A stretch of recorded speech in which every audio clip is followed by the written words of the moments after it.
Hello সুপ্রিয় শিক্ষার্থীবৃন্দ, সবাইকে স্বাগত জানাচ্ছি 10 মিনিট স্কুলের অ্যাডমিশন প্রোগ্রামে। আশা করি তোমরা সবাই অনেক অনেক অনেক ভালো আছো এবং আমাদের অ্যাডমিশন প্রোগ্রামের সকল ভিডিও থেকে খুব ভালোভাবে অ্যাডমিশন প্রিপারেশন নিচ্ছ।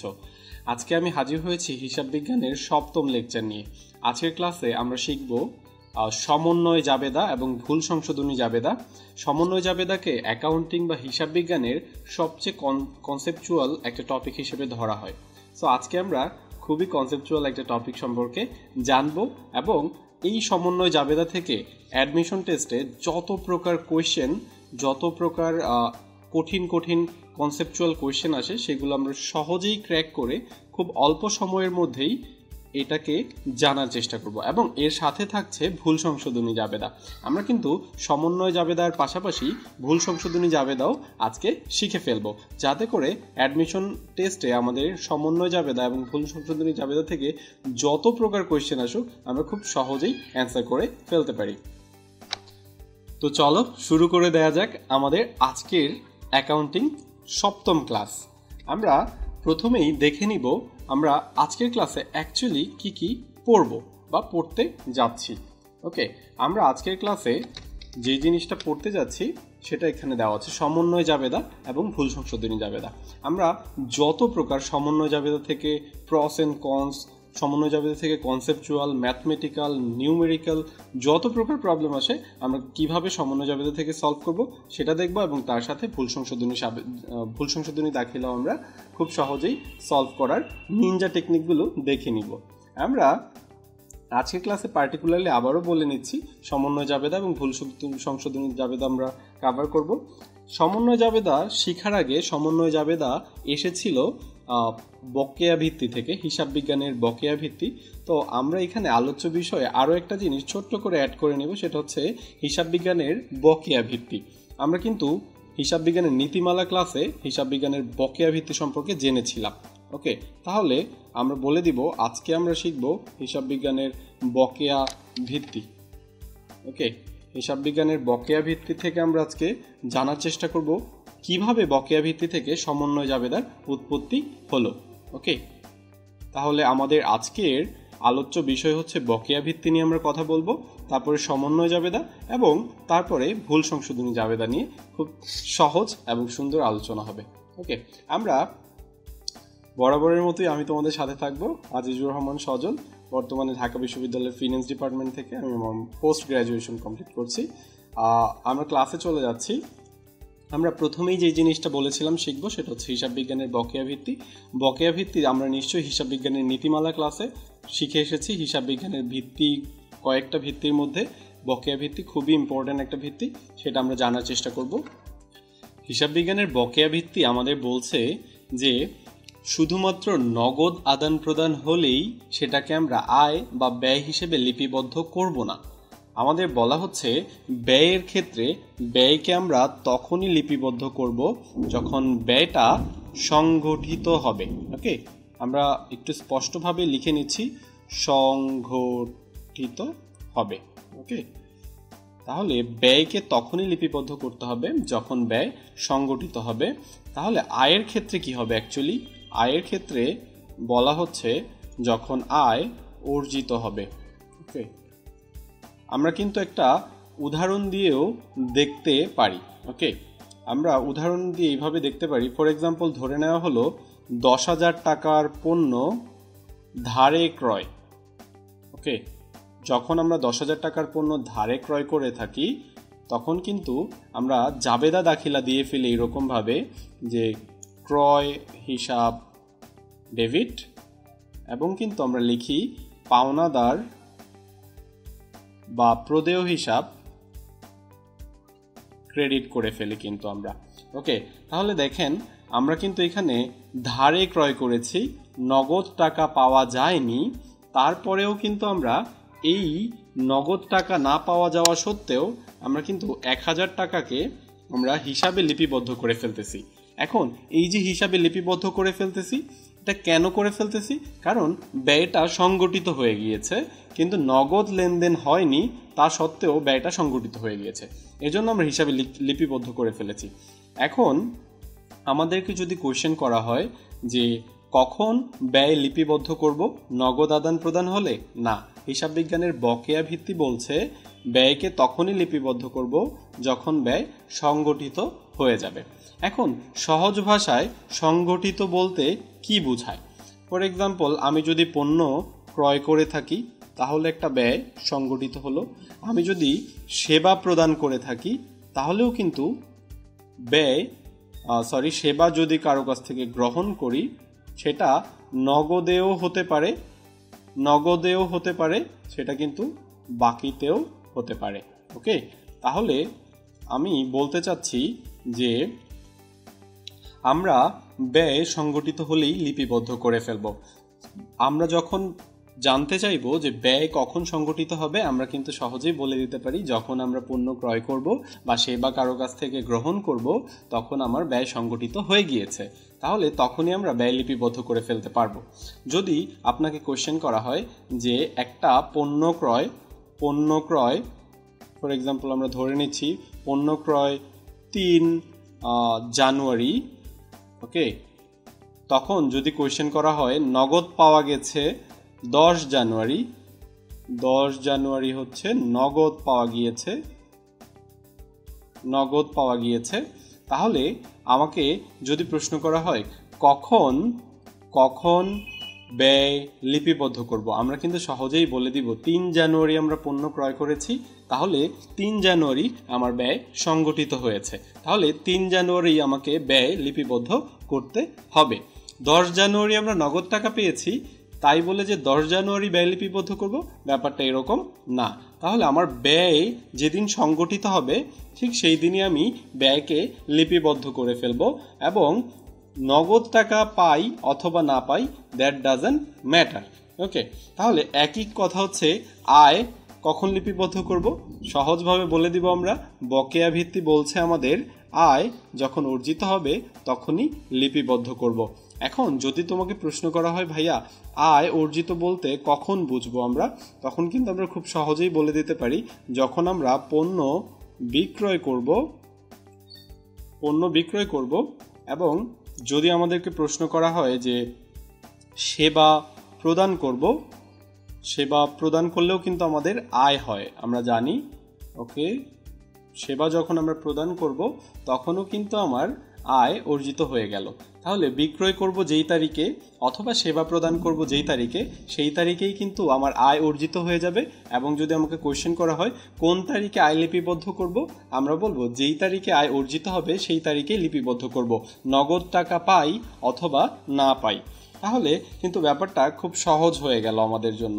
যদি আমাদেরকে এরকম কোনো কোয়েশ্চেন করা হয় রহিম সাহেব 3 তারিখে একটি পণ্য বিক্রি করলো এবং 10 তারিখে নগদ টাকা পেল, তাহলে আয় অর্জিত করার বা আয় লিপিবদ্ধ করার তারিখ কত তারিখ? আমরা কিন্তু খুব সহজেই বলে দিতে পারবো 3 তারিখ।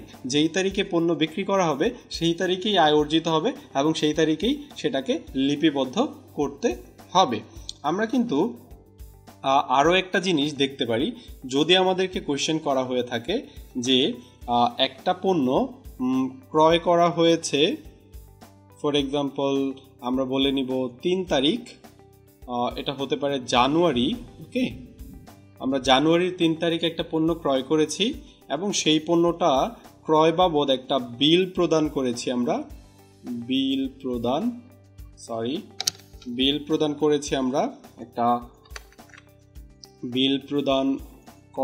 করেছি ফর এক্সাম্পল ধরে নিই 10 তারিখ, 10 জানুয়ারি। ওকে, আমরা 10 জানুয়ারি একটি বিল প্রদান করেছি। আমরা বলছি যে ক্রয় করা হয়েছে 3 জানুয়ারি তারিখে, বিল প্রদান করা হয়েছে 10 জানুয়ারি তারিখে এবং নগদ প্রদান করলাম 15 জানুয়ারি তারিখে। এবং এখানে আরও একটা এক্সট্রা ইনফরমেশন দেওয়া আছে। এতক্ষণ আমরা জানতাম যে আমরা ব্যয়কে লিপিবদ্ধ করব ব্যয় সংগঠিত হলে। সংগঠিত মানে হচ্ছে ক্রয় করলে অথবা সেবা গ্রহণ করলে। আবার আয়কে লিপিবদ্ধ করব আয় অর্জিত হলে বা বিক্রয় বা সেবা প্রদান করলে। এখন একটা নতুন ইনফরমেশন চলে আসলো যে চালান পাওয়া গেল 9 জানুয়ারি তারিখে। ওকে, তাহলে আমাদের যদি প্রশ্ন করা হয় আয় কোন তারিখে লিপিবদ্ধ করব, আমরা কিন্তু খুব সহজেই বলে দিতে পারি যে ক্রয় করা হয়েছে 3 জানুয়ারি তারিখে এবং এই 3 জানুয়ারি তারিখে আমি ব্যয় লিপিবদ্ধ করব। ব্যয় লিপিবদ্ধ করার তারিখ যদি আমার কাছে জানতে চায় তাহলে কিন্তু আমি খুব সহজেই বলে দিতে পারি যে ব্যয় হয়েছে বা ক্রয় করা হয়েছে 3 জানুয়ারি তারিখে, এবং আমরা 3 জানুয়ারি তারিখেই কিন্তু ব্যয়টাকে লিপিবদ্ধ করে দিতে পারি। এখন যদি একটা এক্সট্রা ইনফরমেশন চলে আসে যে চালান পাওয়া গেল 9 জানুয়ারি তারিখে, এই ধরনের ইনফরমেশন যদি দেওয়া থাকে, চালান পাওয়া গেল, চালান একটা হচ্ছে যে ক্রয় বিক্রয়ের দলিল। সো যখন আমাদের কাছে চালান পাওয়ার তারিখ দেওয়া থাকবে, আমরা প্রথমেই চালান পাওয়ার তারিখটাকে ব্যয় সংগঠিত হওয়ার তারিখ হিসেবে লিপিবদ্ধ করব। এটা হচ্ছে আমাদের প্রথম প্রায়োরিটি। ওকে, তাহলে আমরা যদি বলা হয় যে ব্যয় কোন তারিখে সংগঠিত হয়েছে, আমরা কিন্তু বলবো প্রথম তারিখ, যেটা হচ্ছে চালানের তারিখ। যদি চালানের তারিখ এখানে দেওয়া না থাকতো তাহলে কিন্তু আমরা খুব সহজেই এই চালানের তারিখ দেওয়া না থাকলে খুব সহজেই বলে দিতে পারতাম যে ব্যয় সংগঠিত হয়েছে 3 জানুয়ারি তারিখে, যেটা আমাদের ব্যয় লিপিবদ্ধ করার তারিখ। তাহলে প্রথম কথা হচ্ছে, যদি চালানের তারিখ দেওয়া থাকে আমরা চালানের তারিখ লিপিবদ্ধ করব। যদি চালানের তারিখ দেওয়া না থাকে সেই ক্ষেত্রে কিন্তু আমরা আয় বা ব্যয় সংগঠিত হওয়ার তারিখ অথবা আয় অর্জিত হওয়ার তারিখ লিপিবদ্ধ করে দিতে পারি খুব সহজেই। আমরা এই রিলেটেড একটা কোয়েশ্চেন দেখার চেষ্টা করব। এখানে দেওয়া আছে, রহিম এন্টারপ্রাইজ নভেম্বর 3, 2009 সালে একটি পণ্য বিক্রয় করে। ওকে, তাহলে নভেম্বর 4 তারিখে একটি প্রাপ্য নোট পাওয়া যায়, এবং আমাদের কিন্তু বলা হচ্ছে যে প্রাপ্য নোট, আমরা একটু কোয়েশ্চেনটা দেখছি, নোট পায় যা নভেম্বর 10 তারিখে ভাঙিয়ে নগদ টাকা পায়, এবং কোয়েশ্চেন করা হয় রহিম এন্টারপ্রাইজ বিক্রয় বাবদ আয় কোন তারিখে হিসাবে লিপিবদ্ধ করবে। তাহলে কিন্তু আমরা এখানে দেখতে পাচ্ছি যে আমাদের বিক্রয় করা হয় কিন্তু 3 নভেম্বর তারিখে। ওকে, তার মানে এই তারিখে আমাদের আয় অর্জিত হয়ে যায়। তারপরে প্রাপ্য নোট দেওয়া হলো, বা নভেম্বর 10 তারিখে হচ্ছে নগদ টাকা পাওয়া গেল, আমরা কিন্তু সেটা নিয়ে বদার থাকবো না। ওকে, তাহলে কিন্তু আমরা খুব সহজেই বলে দিতে পারছি যে আমাদের আয় লিপিবদ্ধ করার তারিখ হচ্ছে নভেম্বর 3 বকেয়া ভিত্তি অনুযায়ী। ওকে, যদি আমাদেরকে বলা হয় যে বকেয়া ভিত্তি অনুযায়ী আয় লিপিবদ্ধ করার তারিখ কোন তারিখ, আমরা কিন্তু বলবো নভেম্বর 3। যদি আমাদেরকে কিছু বলা না হয় যে আয় লিপিবদ্ধ করার তারিখ কত তারিখে, আমরা কিন্তু ধরে নিব যে কিছু বলা না থাকলে সেটা বকেয়া ভিত্তি অনুযায়ী কত তারিখে আয় লিপিবদ্ধ করব। ওকে, তাহলে এইখানে কিন্তু বকেয়া ভিত্তি অনুযায়ী লিপিবদ্ধ করার কথা বলা নাই, তারপরেও কিন্তু আমরা বকেয়া ভিত্তি অনুযায়ী আয়ের তারিখটাকে আয়ের তারিখ হিসেবে লিপিবদ্ধ করছি। কিন্তু যদি এখানে বলে দিত নগদান ভিত্তি অনুযায়ী আয় কোন তারিখে লিপিবদ্ধ করব, আমরা কিন্তু বলে দিতাম নগদ টাকা যেদিন পাওয়া যাবে সেদিনই আমরা নগদান ভিত্তি অনুযায়ী আয় লিপিবদ্ধ করব। এখানে কিন্তু নভেম্বর 10 তারিখে নগদ টাকা পাওয়া যায়, তাহলে নগদান ভিত্তি অনুযায়ী আমরা কিন্তু এটাকে বলতে পারি যে নভেম্বর 10 হচ্ছে নগদান ভিত্তি অনুযায়ী আয় লিপিবদ্ধ করার তারিখ। ওকে, তাহলে আমরা কিন্তু বলতে পারি যে নগদান ভিত্তি বলছে যেই তারিখে নগদ টাকা পাওয়া যাবে সেই তারিখে আমরা নগদ টাকাকে লিপিবদ্ধ করে ফেলবো, এবং যেই তারিখে নগদ টাকা পাওয়া যাবে না ততক্ষণ পর্যন্ত আমরা কিন্তু আয় বা ব্যয় কোনোটাই লিপিবদ্ধ করতে পারবো না। ওকে, তাহলে নগদান ভিত্তিতে ব্যয় হবে যখন নগদ টাকা চলে যাবে, আয় হবে যখন নগদ টাকা চলে আসবে, এবং বকেয়া ভিত্তি অনুযায়ী যেই তারিখে ব্যয় সংগঠিত হবে সেই তারিখে বা আমরা ব্যয় লিপিবদ্ধ করে ফেলবো, যেই তারিখে আয় অর্জিত হবে সেই তারিখে আমরা আয় লিপিবদ্ধ করে ফেলবো। ব্যয় সংগঠিত বলতে আমরা বোঝাচ্ছি কোনো পণ্য ক্রয় করলাম বা কোনো একটা ব্যবসা প্রতিষ্ঠানের কাছ থেকে আমরা পণ্য বা সেবা গ্রহণ করলাম যার বিনিময়ে আমার ব্যয় হয়ে যাবে, এবং আমাদের এই আয় অর্জিত বলতে বোঝাচ্ছে যে আমি যদি কোনো পণ্য বিক্রি করি তাহলে আমার একটা আয় হলো, সেই তারিখে আমরা আয় লিপিবদ্ধ করব, অথবা কাউকে কোনো সেবা প্রদান করি সেই সেবা প্রদান বাবদ কিন্তু আমার একটা আয় হয়ে গেল। তাহলে ব্যাপারগুলো খুব সহজ, আমরা কিন্তু দুইটা জিনিস শিখে ফেললাম, একটা হচ্ছে নগদান ভিত্তি আর একটা হচ্ছে বকেয়া ভিত্তি। ওকে, এখন আমরা যেহেতু সমন্বয় নিয়ে কথা বলবো, সেই সমন্বয় নিয়ে কথা বলার আগে আমরা বকেয়া ভিত্তি নিয়ে কথা বলে নিলাম, যাতে করে আমরা বুঝতে পারি যে সমন্বয় জাবেদা বকেয়া ভিত্তিতেই আমরা প্রস্তুত করে থাকি। বকেয়া ভিত্তি বলছে যে নগদ টাকা না পেলেও বাকিতে হলেও সেটাকে আমরা আয় বা ব্যয় হিসেবে লিপিবদ্ধ করব। বাট তারপরে যখন আমরা নগদ টাকা পেয়ে যাব তখন কিন্তু সেটাকে সমন্বয় করতে হবে বা অ্যাডজাস্ট করতে হবে। ধরে নিলাম যে আমি হচ্ছে যে বেতন নগদে পেয়েছি, আমার ব্যবসায় প্রতিষ্ঠানের বেতন আমি প্রদান করেছি 1000 টাকা, এবং কোনো এক জায়গায় বলে দেওয়া আছে মাসিক বেতন হচ্ছে ফর এক্সাম্পল ধরি 1000 টাকা। ওকে, আমি বেতন প্রদান করেছি 1000 টাকা এবং মাসিক বেতন হচ্ছে 1000 টাকা। তাহলে আমার 12 মাস শেষে কিন্তু বেতন প্রদান করতে হবে 12,000 টাকা। আমি কিন্তু প্রদান করেছি 1000 টাকা, তাহলে আমার কিন্তু বকেয়া বেতন আছে, বকেয়া বেতন বা দায় আছে কিন্তু আমার 11,000 টাকা। তাহলে এই 11,000 টাকাকে কিন্তু আমাদের সমন্বয় করতে হবে। ওকে, এই 11,000 টাকাকে আমরা সমন্বয় করে দায় দেখাচ্ছি। দায় যদি আমি এই 11,000 টাকা দিয়ে দিতাম, পরিশোধ করে দিতাম, তখন কিন্তু নগদ যদি 11,000 টাকা আমি দিয়ে দিতাম তখন কিন্তু এই 11,000 টাকা হয়ে যাইতো ব্যয় আমার। ওকে, যেহেতু আমি এটাকে ব্যয় দেখাচ্ছি না, এজন্য সমন্বয় হিসেবে এটাকে আমি বকেয়া বেতন দেখাচ্ছি বা যেটা একটা দায় দেখাচ্ছি। তাহলে আমরা নিশ্চয়ই বুঝতে পারছি যে অ্যাকচুয়ালি বকেয়া ভিত্তি আমাদের হচ্ছে সমন্বয়ের ভিত্তি। তার মানে যদি কোয়েশ্চেন করা হয় সমন্বয় কিসের ভিত্তিতে করা হয়, আমরা কিন্তু খুব সহজেই অ্যান্সার দিয়ে দিতে পারবো। হিসাব বিজ্ঞানের বকেয়া ভিত্তি অনুযায়ী সমন্বয় দাখিলা প্রস্তুত করা হয়। এখন আমরা সরাসরি চলে যাচ্ছি সমন্বয়ের আলোচনায়।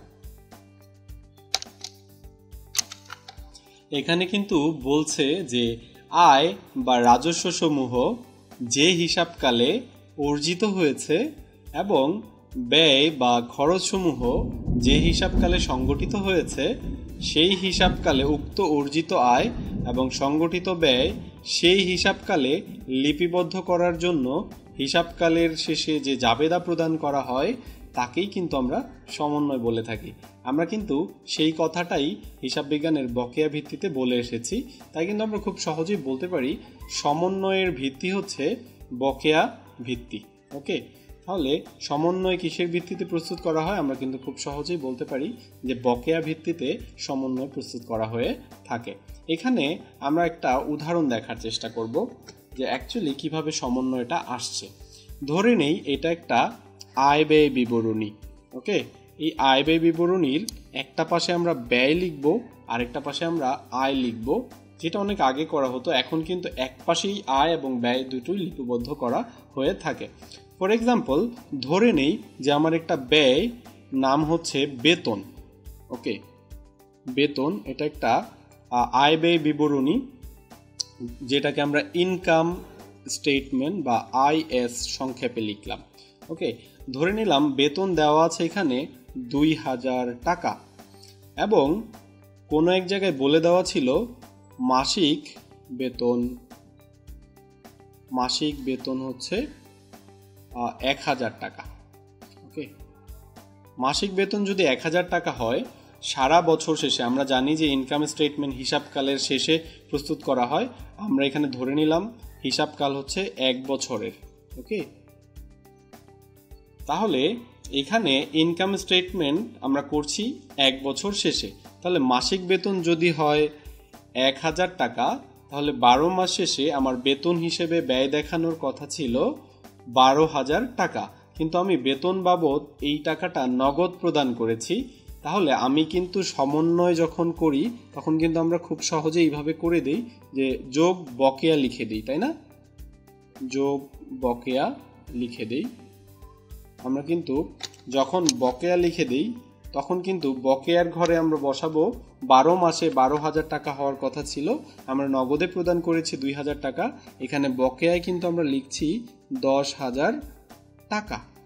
ওকে, তাহলে এখানে ইনকাম স্টেটমেন্ট বা আয় বিবরণীতে আমরা কিন্তু বেতন বাবদ ব্যয় দেখাচ্ছি 12,000 টাকা। যদিও এই 10,000 টাকা আমরা নগদে প্রদান করি নাই, তারপরেও কিন্তু আমরা ব্যয় দেখাচ্ছি, বেতন বাবদ এই ব্যয় দেখাচ্ছি কিন্তু আমরা 12,000 টাকা। তাহলে আমরা খুব সহজেই বলতে পারি যে ব্যয় এখানে সংগঠিত হলেই আমরা সেটা লিপিবদ্ধ করে দেই, নগদে দেওয়া লাগে না। আমরা যদি আয়ের উদাহরণ দেখার চেষ্টা করি, ধরি একটা বিনিয়োগের সুদ একটা আয়। ওকে, বিনিয়োগের সুদ হচ্ছে একটা আয়। ধরে নিলাম আমরা বিনিয়োগের সুদ আয় আমি নগদে পেয়েছি 5,000 টাকা। এখন কোনো এক জায়গায় বলে দেওয়া আছে মাসিক বিনিয়োগের সুদ হচ্ছে, মাসিক বিনিয়োগের সুদ আমরা ধরে নিলাম মাসিক বিনিয়োগের সুদ ধরে নিলাম 2,000 টাকা। ওকে, মাসিক বিনিয়োগের সুদ যদি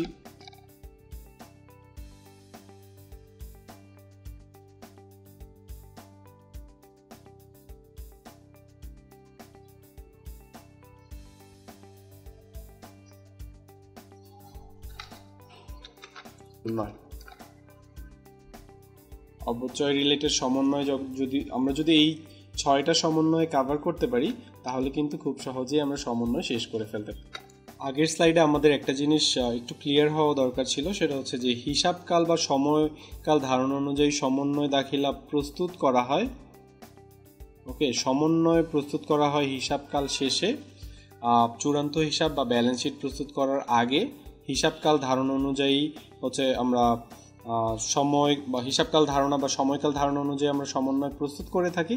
কিন্তু সমন্বয়ের আমরা আগে বলেছিলাম ভিত্তি হচ্ছে বকেয়া ভিত্তি। ওকে, বকেয়া ভিত্তি নিয়ে আমরা হচ্ছে সমন্বয় প্রস্তুত করে থাকি।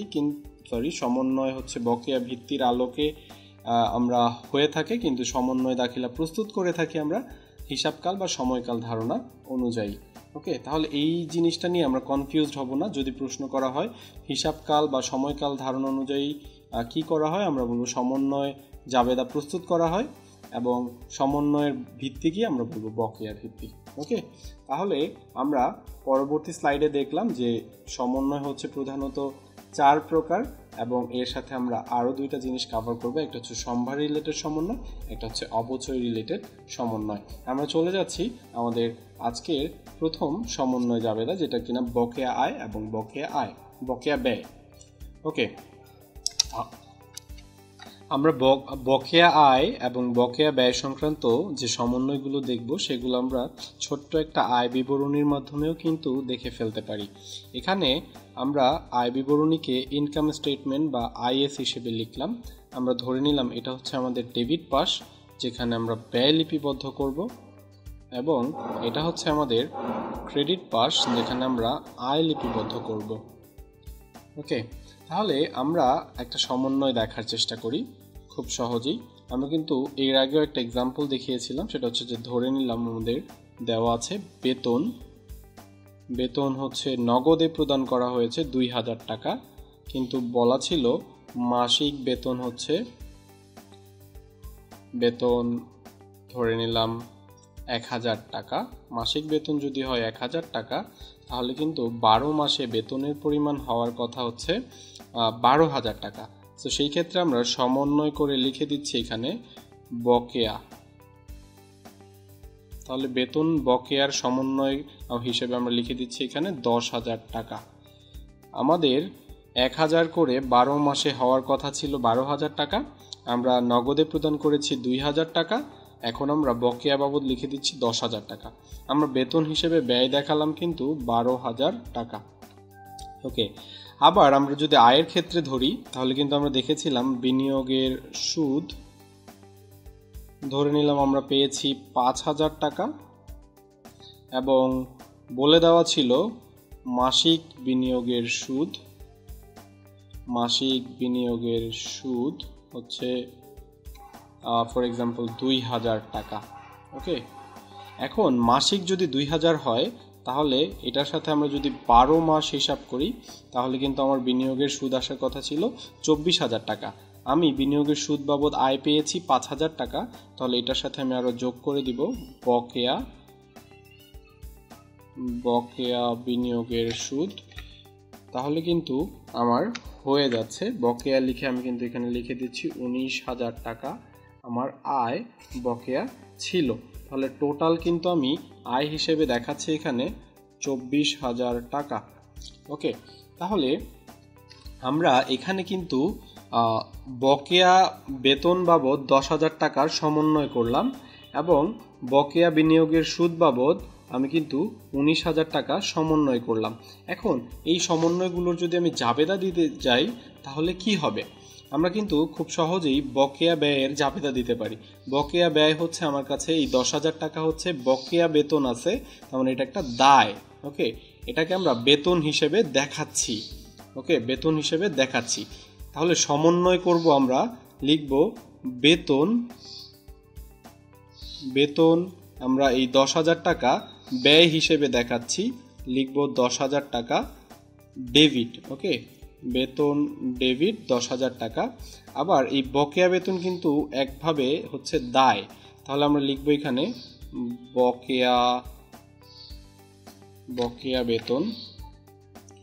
বকেয়া বেতন হচ্ছে আমার দায় যেহেতু সেহেতু এটাকে আমরা লিখছি ক্রেডিট 10,000 টাকা।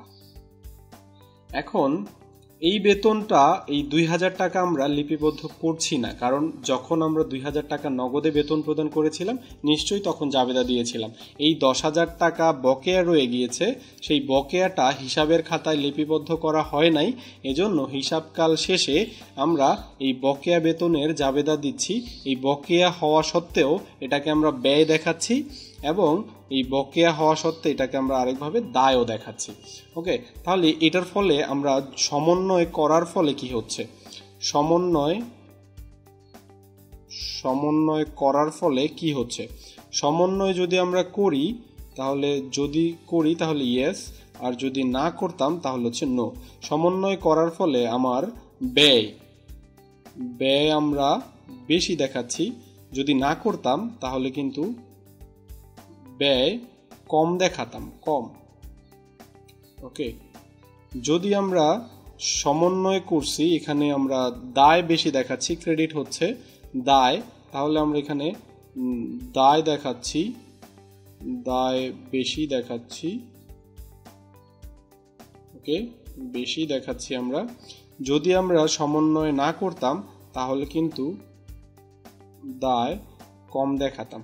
ওকে, তাহলে আমরা একটু সাম আপ করব বকেয়া ব্যয়ের ফলে কি হচ্ছে। অ্যাকচুয়ালি বকেয়া ব্যয়ের ফলে বেতন বাবদ ব্যয় আমরা বেশি দেখাচ্ছি। ওকে, বকেয়া ব্যয়ের সমন্বয় করার ফলে আমরা বেতন বাবদ কিন্তু এখানে ব্যয় বেশি দেখাচ্ছি। ওকে, এটা কিন্তু ব্যয় দেখাচ্ছি আমরা, ব্যয় বাড়তেছে আমার, এর জন্য এটাকে আমরা বলতেছি ব্যয় বেশি দেখাচ্ছি। তাহলে ব্যয় এটা হচ্ছে বেশি দেখাচ্ছি। আর যদি সমন্বয় ভুলবশত এই বকেয়া বেতনের সমন্বয় আমরা ভুলবশত না করতাম তাহলে কিন্তু আমরা ব্যয়টাকে কম দেখায় দিতাম এবং আমরা বকেয়া ব্যয়ের সমন্বয় করার ফলে আমরা দায়, এই যে বকেয়া বেতন বাবদ আমরা হচ্ছে দায় বেশি দেখাচ্ছি। আর যদি আমরা সমন্বয়টা ভুলবশত বাদ দিয়ে দিতাম তাহলে কিন্তু দায় কম দেখাতাম। ওকে,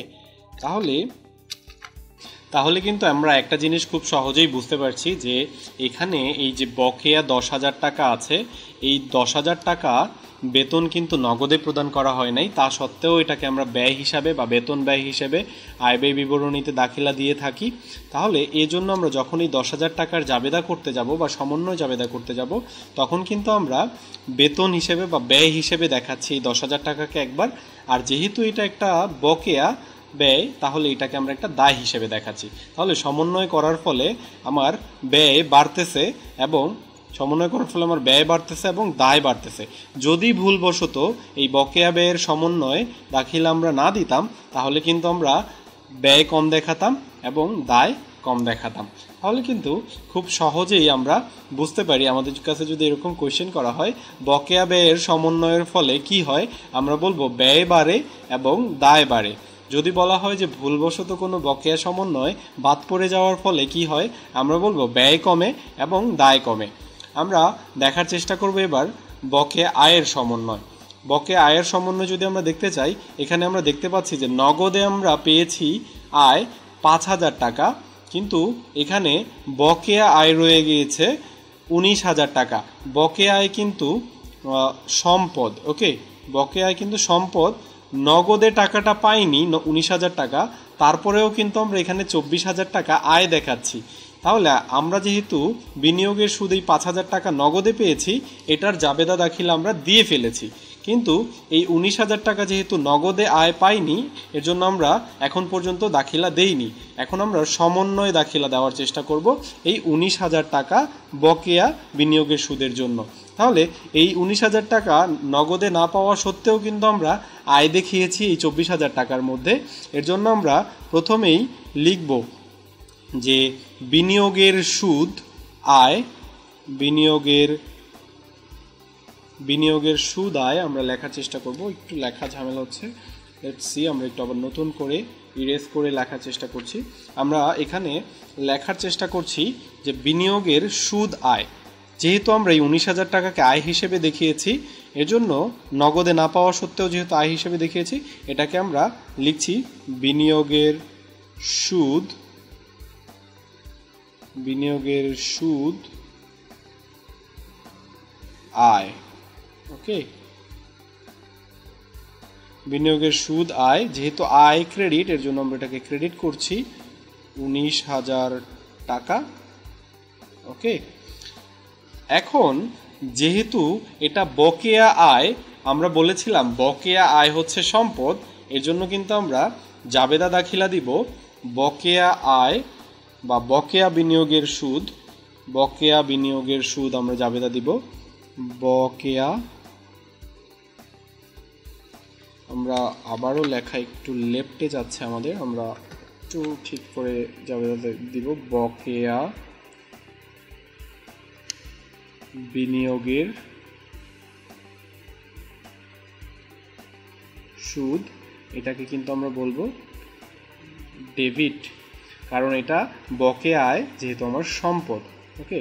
তাহলে কিন্তু আমি এখানে 19,000 টাকার দাখিলা দিয়ে দিচ্ছি, ওকে। তাহলে এখানে আমরা কিন্তু সেম কাজ করতে পারি, যে সমন্বয় যদি দেওয়া হয় তাহলে কি হবে, ওকে। যদি সমন্বয় দেওয়া হয় তাহলে আমরা এই ইয়েস এর এখানে লিখছি, আর যদি না দেওয়া হয় এখানে নো এর ঘরে লিখছি, যদি না দেওয়া হয়। তাহলে সমন্বয় দেওয়ার ফলে কি হচ্ছে, আমার এখানে সমন্বয় দেওয়ার ফলে কিন্তু আমি এই বিনিয়োগের সুদকে, এই 19,000 টাকাকে আয় দেখাচ্ছি, ওকে। 19,000 টাকাকে আয় দেখাচ্ছি, তাহলে আমি বলতে পারি আমি আয় বৃদ্ধি পাচ্ছে, আয় বৃদ্ধি পাচ্ছে আমার, ওকে। আর এখানে কিন্তু বলতে পারি সম্পদ,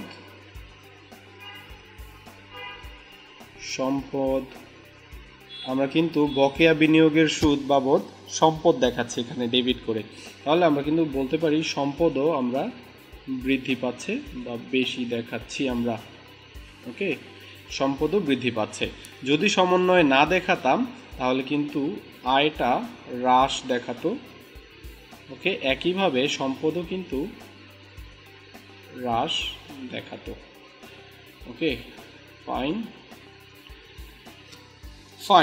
তাহলে কিন্তু আমরা খুব সহজেই সমন্বয় শিখে গেলাম। আমাদের প্রধান সমন্বয় হচ্ছে 4টা, বকেয়া আয়, বকেয়া ব্যয়, অগ্রিম আয়, অগ্রিম ব্যয়। তাহলে এই 4টা সমন্বয়ের মধ্যে কিন্তু আমরা 2টা সমন্বয় দেখে ফেললাম। তাহলে বকেয়া আয়ের সমন্বয়ের ফলে অ্যাকচুয়ালি এখানে কি হচ্ছে, বকেয়ার সমন্বয়ের ফলে কিন্তু আমরা বিনিয়োগের সুদ আয় হিসেবে আয় দেখাচ্ছি, যেটা আয় বৃদ্ধি পাচ্ছে, এবং বকেয়া বিনিয়োগের সুদ যা বকেয়া আয়, যা কিনা সম্পদ, সেই ক্ষেত্রে আমরা সম্পদ বেশি দেখাচ্ছি।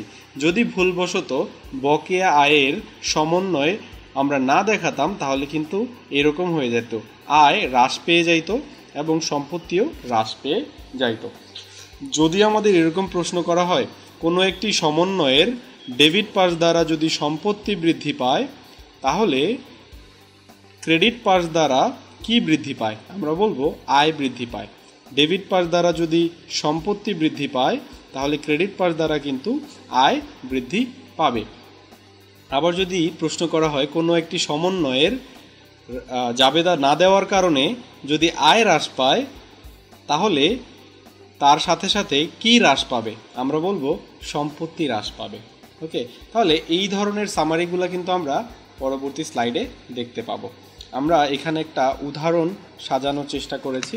এখানে বলে দেওয়া আছে বিনিয়োগের সুদ 5,000 টাকা বকেয়া। ওকে, তাহলে আমরা কিন্তু বিনিয়োগের সুদ একটা আয়, এর জন্য আমরা এটাকে ক্রেডিট করছি, মানে আয় বৃদ্ধি পাচ্ছে, আয় বৃদ্ধি। এবং এখানে বলা হচ্ছে প্রাপ্য সুদ বা বকেয়া সুদ, এটা কিন্তু ডেবিট করে দিচ্ছি, এটা একটা সম্পত্তি বৃদ্ধি পাচ্ছে। যদি আমি সমন্বয়টা না করতাম তাহলে আয় বৃদ্ধির জায়গায় আয় হ্রাস পেত এবং সম্পত্তি বৃদ্ধির জায়গায় সম্পত্তি হ্রাস পেত। আবার একইভাবে আমরা বলতে পারি বেতন বকেয়া আছে 5,000 টাকা, তাহলে এটার জন্য সমন্বয় জাবেদা কি হবে? বেতনকে আমরা ডেবিট করব, কারণ একটা ব্যয় দেখাচ্ছি আমরা, বকেয়া হোক বাট এটা একটা ব্যয়। আবার বকেয়া থাকার কারণে প্রদেয় বেতনকে ক্রেডিট করছি, তাহলে বেতন হচ্ছে একটা ব্যয় বৃদ্ধি পাচ্ছে এবং প্রদেয় বেতন হচ্ছে একটা দায় বৃদ্ধি পাচ্ছে। যদি সমন্বয় না দিতাম তাহলে ব্যয়টা হ্রাস পেত এবং দায়টা হ্রাস পেত। ওকে, তাহলে এই রকমভাবে হয়ে যেত। আমরা এর পাশে কিন্তু অবচয়েরও একটা সমন্বয় করে দিয়েছি। অবচয় করলে কি হয়? অবচয়ের করলে কিন্তু এখানে আমরা দেখতে পাচ্ছি অবচয় খরচ আমরা লিখি ডেবিট এবং অবচয় সঞ্চিতি, যে সম্পত্তিটার অবচয় হয়েছে সেই সম্পত্তি ক্রেডিট। অবচয় খরচ হচ্ছে ব্যয় বৃদ্ধি করে এবং বিপরীত সম্পদ অবচয় সঞ্চিতি সেটা কিন্তু একটা বিপরীত সম্পদ, সেটাকে আমরা বলতে পারি সম্পত্তি হ্রাস পেয়েছে। যদি অবচয়ের সমন্বয় না করতাম তাহলে আমরা ব্যয়টা হ্রাস পেত এবং সম্পত্তিটা বৃদ্ধি পেত। তাহলে এইগুলো হচ্ছে আমার সামারি। আমরা কিছু কোয়েশ্চেন দেখার চেষ্টা করব বিগত বছরের। আমরা দেখতে পাচ্ছি প্রথমেই যে আমরা প্রিলিমিনারি কথাবার্তা বলে এসেছিলাম যে মুনাফা অর্জিত হয়েছে কিন্তু পাওয়া যায়নি, তাকে কি বলে? আমরা কিন্তু বলবো যে বকেয়া আয় বলে। যে কোনো প্রকার আয় আমার অর্জিত হয়েছে কিন্তু নগদে পাওয়া যায়নি, সেটাকে কিন্তু আমরা বলবো বকেয়া আয়, যেটা কিনা একটা সম্পদ। এখানে আমার উত্তর হবে সি। আমাদের এখানে বলা হচ্ছে যে নিচের সমন্বয় এন্ট্রিসমূহের মধ্যে প্রধান সমন্বয় এন্ট্রি নয় কোনটি? ওকে, আমাদের এখানে কোয়েশ্চেন করা হচ্ছে যে প্রধান সমন্বয় এন্ট্রি নয় কোনটি? তাহলে আমরা কিন্তু খুব সহজেই বলে দিতে পারি যে প্রধান সমন্বয় এন্ট্রি হচ্ছে 4টা। আমরা বলতে পারি বকেয়া আয়, বকেয়া ব্যয়, অগ্রিম আয়, অগ্রিম ব্যয়। এখানে কিন্তু অর্জিত রাজস্ব সম্পর্কে কিছুই বলা হয়নি, তাহলে কিন্তু আমরা বলবো যে আমার প্রধান সমন্বয় জাবেদা নয় কোনটি? তাহলে আমরা বলবো অর্জিত রাজস্ব। বাকিগুলো কিন্তু অগ্রপ্রদত্ত খরচ মানে অগ্রিম খরচ, বকেয়া খরচ এবং বকেয়া খরচ। তাহলে কিন্তু আমার অপশন হবে অর্জিত রাজস্ব, যেটা কিনা প্রধান সমন্বয় এন্ট্রি না। আমরা পরবর্তীতে আরও কিছু কোয়েশ্চেন দেখতে পারি। এখানে বলা হয়েছে নিচের কোনটি সমন্বয় দাখিলার উদাহরণ? আমরা কিন্তু বলেছিলাম কোনো নগদ লেনদেন সমন্বয় দাখিলার উদাহরণ হতে পারে না। তাহলে এখানে আমরা দেখব নগদ লেনদেন কোনগুলা, সেগুলোকে আমরা নিব না।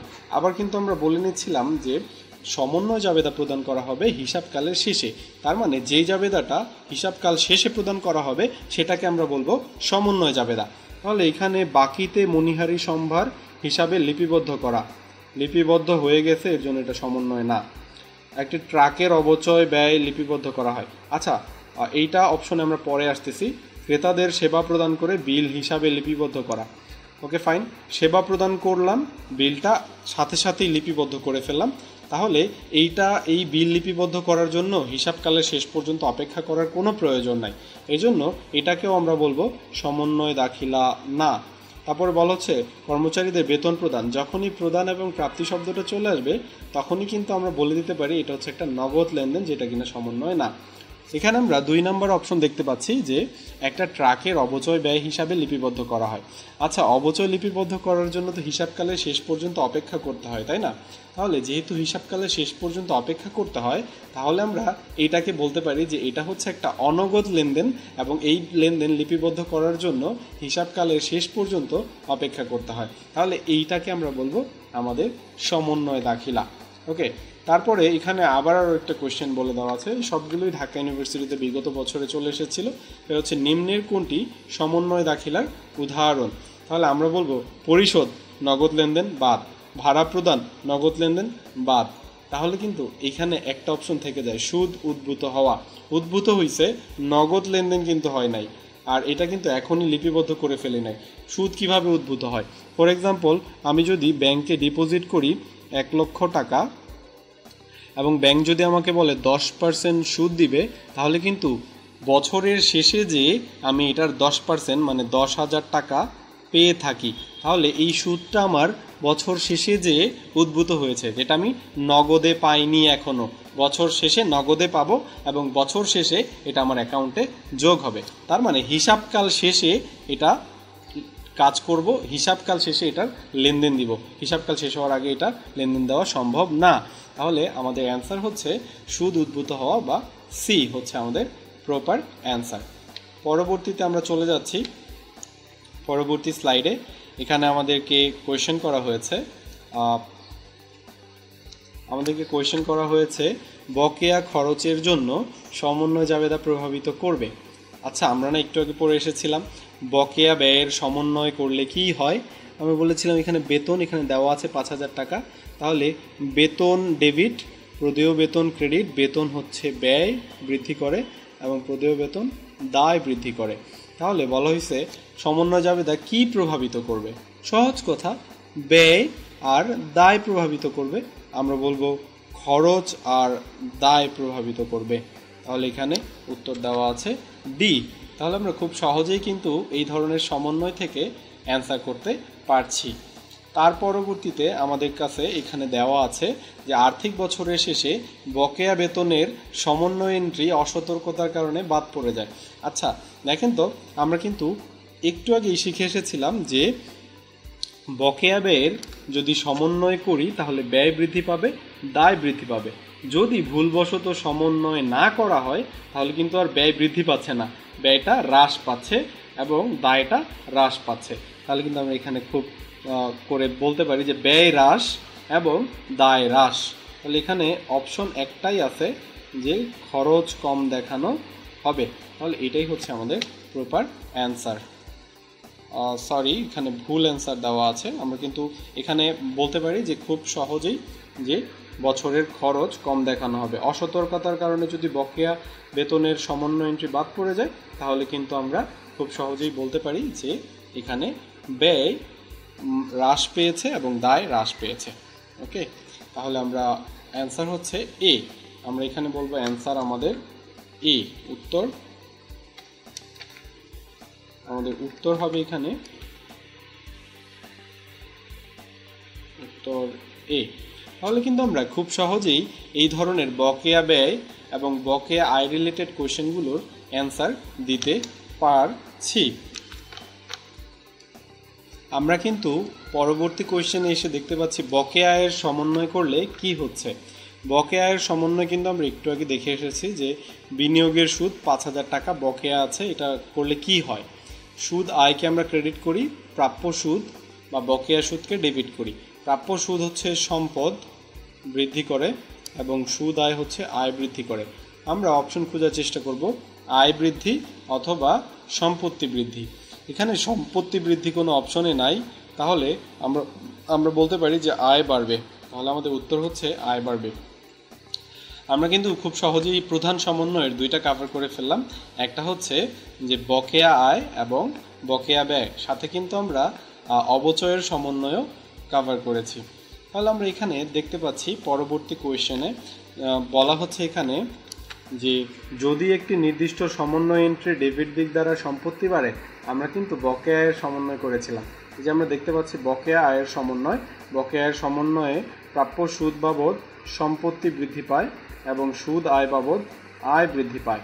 তাহলে এখানে কিন্তু আমাদের কাছে এই জিনিসটাই জানতে চাওয়া হয়েছে, যদি একটি নির্দিষ্ট সমন্বয় এন্ট্রি ডেবিট দিক দিয়ে, মানে ডেবিট দিক দিয়ে যদি সম্পত্তি বাড়ে তাহলে ক্রেডিট দিক দিয়ে আমরা কি বলবো, আয় বাড়ে। তাহলে কিন্তু খুব সহজেই আমরা বলে দিতে পারছি যে ক্রেডিট দিক দিয়ে আমাদের আয় বাড়বে। তার পরবর্তী আমরা কোশ্চেনে যাচ্ছি। আমরা উত্তর দেখতে পাচ্ছি ই। তার পরবর্তী কোয়েশ্চেনে বলা হচ্ছে অবচয় রিলেটেড সমন্বয়ের কোয়েশ্চেন করা হয়েছে। এই সবগুলো কোয়েশ্চেনই বিগত বছরে ঢাকা ইউনিভার্সিটিতে চলে এসেছে। আমরা কিন্তু দেখতে পাচ্ছি যে অবচয়ের জন্য সমন্বয় জাবেদা না করা হলে তাহলে কি হবে। আমরা আগে দেখে নিব যে অবচয়ের জন্য সমন্বয় করা হলে কি হবে। অবচয়ের জন্য যদি সমন্বয় করা হয় তাহলে কিন্তু আমরা দেখতে পাচ্ছি এখানে ব্যয় বৃদ্ধি পাচ্ছে এবং সম্পত্তি হ্রাস পাচ্ছে। তাহলে অবচয় খরচ ডেবিট মানে ব্যয় বৃদ্ধি পাচ্ছে, অবচয় সঞ্চিতি সম্পত্তি ক্রেডিট মানে এটা বিপরীত সম্পত্তি যা সম্পত্তিকে হ্রাস করে। তাহলে যদি সমন্বয় করার ফলে ব্যয় বৃদ্ধি পায় তাহলে সমন্বয় না করার ফলে ব্যয় হ্রাস পাবে, সমন্বয় করার ফলে যদি সম্পত্তি হ্রাস পায় তাহলে সমন্বয় না করার ফলে সম্পত্তি আমরা বৃদ্ধি বা বেশি দেখাবো। তাহলে আমরা এখানে অপশন খুঁজব সমন্বয় করা হয় নাই তার ফলে কি হবে। সমন্বয় করা হয় নাই তাহলে আমরা বলবো ব্যয় হ্রাস সম্পত্তি বৃদ্ধি। এখানে কিন্তু ব্যয় কম দেখানো হবে বলে দেওয়া আছে, কিন্তু সম্পত্তি বৃদ্ধি কোথাও নাই, তাহলে আমাদের অ্যান্সার হবে ডি। এখানেও আমরা কিন্তু সমন্বয় জাবেদা না করার ফলে আমরা কিন্তু ভুল করে এখানটাতে আমরা দেখতে পাচ্ছি। এখানেও কিন্তু আমাদের উত্তর হবে ডি। তার মানে হচ্ছে সমন্বয় না করা হলে তাহলে অবচয়ের জন্য সমন্বয় যদি না করে থাকি তাহলে কিন্তু আমরা বলবো যে ব্যয় হ্রাস পাবে বা ব্যয় কম দেখাবে। তাহলে এখানে আমাদের উত্তর হবে ডি, ব্যয় কম দেখানো হবে। ওকে, তাহলে আমরা এইভাবে কিন্তু খুব সহজেই বকেয়া আয়, বকেয়া ব্যয় এবং অবচয়ের জাবেদাগুলো করে ফেলতে পারি। আমরা আমাদের প্রধান সমন্বয় এন্ট্রির আরও একটা এন্ট্রিতে চলে এসেছে যেটা কিনা অগ্রিম ব্যয়। ওকে, অগ্রিম ব্যয়ের সমন্বয় করার আগে আমরা কিছু জিনিসপত্র নিজেরা করে দেখব যে অ্যাকচুয়ালি আমাদের কনসেপচুয়ালি সব কিছু ঠিক আছে কিনা। ওকে, ফর এক্সাম্পল অগ্রিম ব্যয়ের সমন্বয় জাবেদা দেখানোর আগে আমি কিছু কনসেপচুয়ালি আমরা একটা এক্সাম্পল দেখার ট্রাই করি। ফর এক্সাম্পল ধরে নিল আমি অগ্রিম বেতন প্রদান করেছি। ফর এক্সাম্পল অগ্রিম বেতন হচ্ছে 15,000 টাকা আমি নগদে প্রদান করেছি। ওকে, নগদে প্রদান করেছি। এখন এইটা আমি ধরেন ফর এক্সাম্পল বছরের শুরুতে 1 জানুয়ারি তারিখে প্রদান করেছি এবং বছর শেষে যে আমি জানতে পারছি যে ডিসেম্বর 31 তারিখে আমি জানতে পেরেছি যে আমার বেতন বাবদ খরচ হয়েছে 12,000 টাকা। এখন আমরা সমন্বয় জাবেদা নিয়ে কথা বলার আগে প্রথমে একটু খেয়াল করি, জানুয়ারি 1 তারিখে তো আমি নগদ টাকা প্রদান করেছি 15,000 টাকা। তাহলে জানুয়ারির 1 তারিখে আমি জাবেদা দাখিলা নিশ্চয়ই দিয়েছি। এই জাবেদা দাখিলা দুই রকমভাবে দেওয়া যেতে পারে। ধরেন জানুয়ারির 1 তারিখে আমি এরকমভাবে আমি জাবেদা দিলাম যে নগদান হিসাব ক্রেডিট, তাই তো নগদান হিসাব আমরা ক্রেডিট করব, যেহেতু ক্রেডিট পরে আমরা লিখছি এটা। আমরা প্রথমে লিখব যে আমরা অগ্রিম বেতন লিখলাম, অগ্রিম বেতন আমরা লিখে ফেললাম 15,000 টাকা। আবার আমরা এখানে লিখছি নগদ টাকায় যেহেতু বেতন দিয়েছি আমরা এখানে লিখছি নগদান, এটা কিন্তু ক্রেডিট হবে। অগ্রিম বেতনকে আমরা কিন্তু ডেবিট করেছিলাম, অগ্রিম নগদান হিসাব ক্রেডিট হচ্ছে 15,000 টাকা। এখন এই জাবেদাটাকেই কিন্তু এই 1 জানুয়ারি তারিখের জাবেদাটাকেই কিন্তু আমরা একটু কিছু অ্যাকাউন্টেন্ট এরকমভাবে দিয়ে ফেলতে পারে যে 15,000 টাকাটা যেহেতু বেতন বাবদ প্রদান করা হয়েছে এজন্য কিছু অ্যাকাউন্টেন্ট লিখে ফেলতে পারে এরকম যে বেতন হিসাব ডেবিট করে ফেলেছে। ওকে, বেতন হিসাব ডেবিট করে ফেলেছে 15,000 টাকা এবং নগদান হিসাবকে ক্রেডিট করে ফেললো হচ্ছে 15,000 টাকা। ওকে, এখন এইটা অ্যাকাউন্টেন্ট ওয়াইজ ভ্যারি করতে পারে যে অ্যাকচুয়ালি বছরের শুরুতে যে আমি নগদ বা অগ্রিম খরচটা করলাম সেই অগ্রিম খরচটা আমি কি হিসেবে লিপিবদ্ধ করেছি। আমরা এখানে দেখতে পাচ্ছি যে এখানে অগ্রিম বেতন প্রথম পার্সপেক্টিভে যেটা কিনা স্বাভাবিকভাবে হওয়া উচিত, এখানে আমরা কিন্তু এই 15,000 টাকা নগদকে আমরা কিন্তু অগ্রিম বেতন লিখেছি, যেটা কিনা একটা সম্পদ। ওকে, এইখানটাতে আরেকটা পার্সপেক্টিভ বা অন্য আরেকটা সিনারিও যেহেতু আমরা খেয়াল করছি, সো এই সিনারিওতে কিন্তু আমরা অগ্রিম বেতনটাকে বেতন হিসেবে দেখাচ্ছি। ওকে, আমরা দুইটাকে আলাদা করে দিলাম। এখন এইখানটাতে বেতন হিসেবে যখন দেখাচ্ছি তখন কিন্তু এটাকে আমরা খরচ হিসেবে দেখাচ্ছি। ওকে, তাহলে যখন আমি সমন্বয় দিতে যাব তখন আমার ডিপেন্ড করবে যে আমি বছরের শুরুতে এটাকে কি অগ্রিম বেতন দেখালাম নাকি এটাকে খরচ দেখালাম। যদি আমি অগ্রিম বেতন দেখাই বছর শেষে আমি যখন সমন্বয় দিব তখন আমি দেখানোর চেষ্টা করব যে এইখান থেকে এই সম্পদ থেকে কতটুকু খরচ হয়েছে। ওকে, তাহলে আমি দেখতে পাচ্ছি যে আমার খরচ হয়েছে 12,000 টাকা। তাহলে আমি অগ্রিম বেতন সম্পদটাকে এখন খরচে কনভার্ট করছি। আমি বলবো বেতন খরচ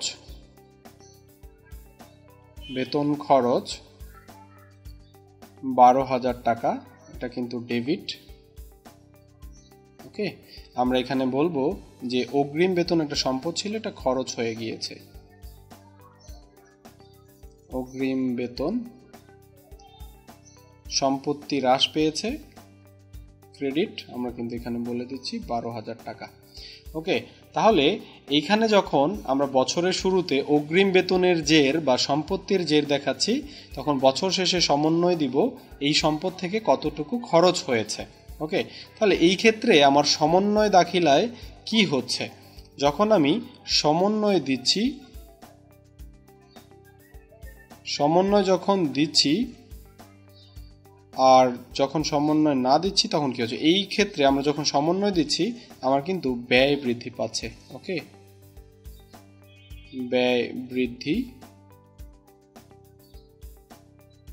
ওকে, আর যদি সমন্বয় এইখানে হচ্ছে অগ্রিম বেতন বাবদ ক্রেডিট, তো সম্পদ হ্রাস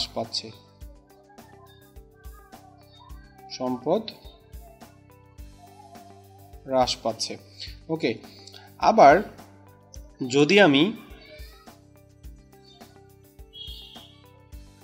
আমি এখানে সমন্বয় না দিতাম তাহলে কিন্তু আমার ব্যয়টা হ্রাস পেত এবং সম্পত্তিটা বৃদ্ধি পেত। ওকে, যদি এরকম প্রশ্ন করা হয় বছরের শুরুতে অগ্রিম বেতনের জের আছে, সমন্বয় জাবেদার ফলে কি হয়, আমরা বলবো ব্যয় বৃদ্ধি পায়, সম্পত্তি হ্রাস পায়। বছরের শুরুতে অগ্রিম বেতন আছে, এটা ভুলবশত বাদ পড়লে কি হবে, ব্যয় হ্রাস পাবে এবং সম্পত্তি বৃদ্ধি পাবে। খুব সহজ। আমরা এবার অল্টারনেটিভ নিয়মটা দেখার চেষ্টা করব যে অগ্রিম ব্যয়ের অল্টারনেটিভ নিয়মটাই কি হয়। অগ্রিম ব্যয়কে আমরা বছরের শুরুতে যদি খরচ বা বেতনের জের দেখাই বা খরচের জের দেখাই, তাহলে বছর শেষে সমন্বয় যখন দিব তখন কিন্তু আমরা এই খরচটার কতটুকু অব্যবহৃত রয়ে যায় সেটা দেখানোর চেষ্টা করব। অব্যবহৃত বা সম্পদ কতটুকু রয়ে যায় সেটা দেখার চেষ্টা করব। এখানে আমরা দেখতে পাচ্ছি অগ্রিম বেতন 15,000, আমি কিন্তু পুরোটাকেই খরচ দেখাচ্ছি, কিন্তু পুরোটা খরচ হয় নাই, খরচ হয়েছে 12,000, তাহলে অব্যবহৃত রয়ে গিয়েছে 3,000, যেটা কিনা অগ্রিম বেতন বা সম্পদ। ওকে, তাহলে আমরা কিন্তু দেখার চেষ্টা করব যে অ্যাকচুয়ালি কতটুকু খরচ হয়নি বা অব্যবহৃত রয়ে গেছে বা কতটুকু সম্পদ রয়ে গিয়েছে। আমরা এখানে দেখতে পাচ্ছি যে এইখানটাতে 15,000 টাকা আমরা খরচ হিসেবে দেখিয়েছিলাম, কিন্তু অ্যাকচুয়াল খরচ হয়েছে 12,000 টাকা, তাহলে সম্পত্তি বা অব্যবহৃত রয়ে গিয়েছে 3,000 টাকা। এটাকে কিন্তু আমরা দাখিলা দিব ওইভাবে যে অগ্রিম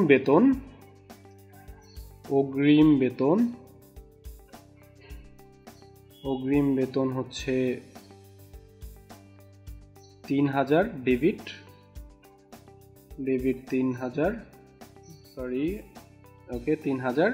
তারপরে আমরা দেখতেছি আগে তো বেতন হিসাবে 15,000 লিখে ফেলেছিলাম, আসলে অ্যাকচুয়ালি বেতন 15,000 হয় নাই, এখান থেকে 3,000 টাকা বেতন খরচ হয় নাই, তাহলে ব্যয় বেশি দেখায় ফেলছিলাম। এখন আমি বেতনকে কমাবো, বেতনকে আমরা ক্রেডিট করে দিচ্ছি 3,000 টাকা। ওকে, তাহলেই আমার হয়ে যাচ্ছে। তাহলে আমি কি করতেছি, যখন বছরের শুরুতে খরচের জের থাকবে তখন কিন্তু আমরা দেখছি যে কতটুকু খরচ অব্যবহৃত রয়েছে। তাহলে এখানে অব্যবহৃত রয়েছে 3000 টাকা, এর জন্য আমরা 3000 টাকাকে আমরা জাবেদা দাখিলা দিচ্ছি। তাহলে অব্যবহৃত রয়েছে এর জন্য অগ্রিম বেতন সম্পত্তি ডেবিট, এবং আমি বছরের শুরুতে বেতন খরচ বাবদ বেশি দেখিয়ে ফেলেছিলাম, এখন আমি অব্যবহৃত অংশটা বেতন খরচ থেকে বা খরচ কমায় দেওয়ার চেষ্টা করছি। তাহলে এখানে সমন্বয় করার ফলে অ্যাকচুয়ালি কি হচ্ছে, এখানে সমন্বয় করার ফলে কিন্তু আমরা দেখতে পাচ্ছি যে আমার সম্পত্তি বৃদ্ধি পাচ্ছে।